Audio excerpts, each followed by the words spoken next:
That's the thing with Test cricket. You've got to keep up a good standard for a long time, virtually for the 5 days. That's why Australia are such a good side, because they can maintain the pressure for that long. England are another side that play well in patches, but then they'll have a bad period. And against a side like Australia, that's all they need. Oh, he's had a go at that one. That one he has hit well.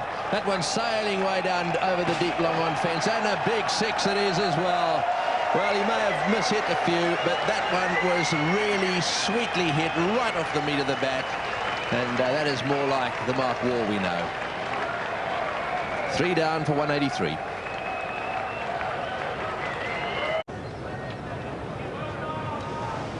Three for 183. We've got a bit of a pause here because we're sitting up in the commentary box. I lost sight of that. One of the reasons may be because the ball ended up hitting the roof. If it did, this is a huge 6.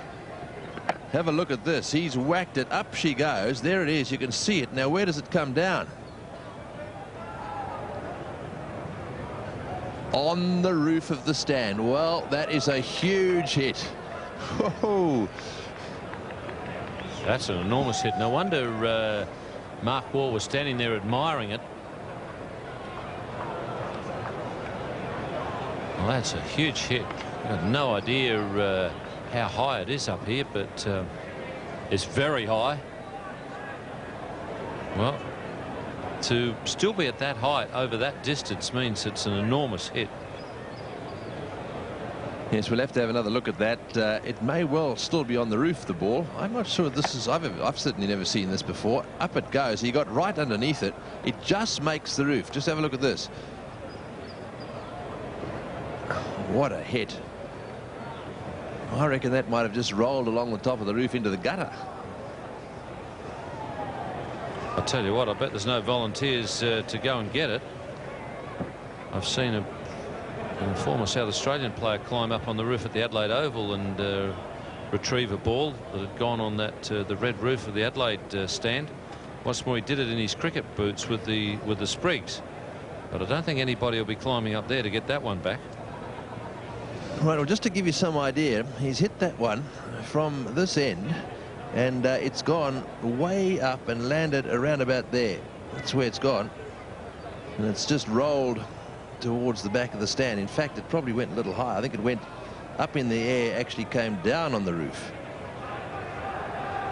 What a hit.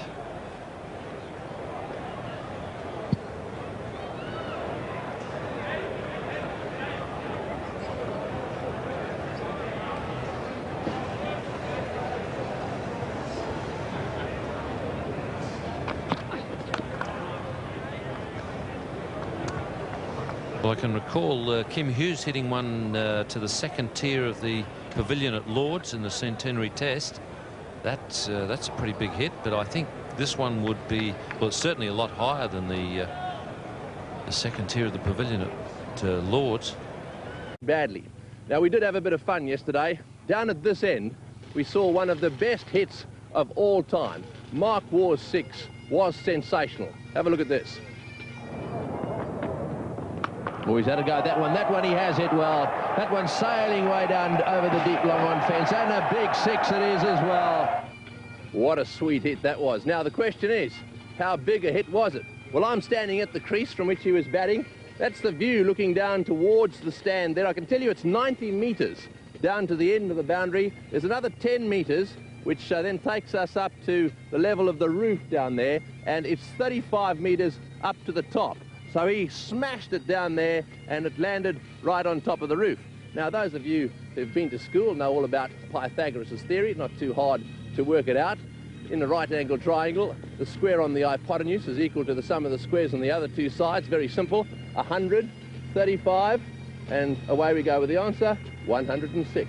There we are. A carry of 106.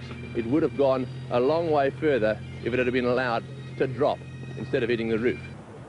The Australian batsmen were getting ready for the fray this morning. Steve Waugh was in the nets, and then he came out onto the ground. He had Andy Bickle throwing to him, some short ones and some for him to drive off the half volley. And now he's made his way out to the centre of the ground, and everyone's just about ready for this third.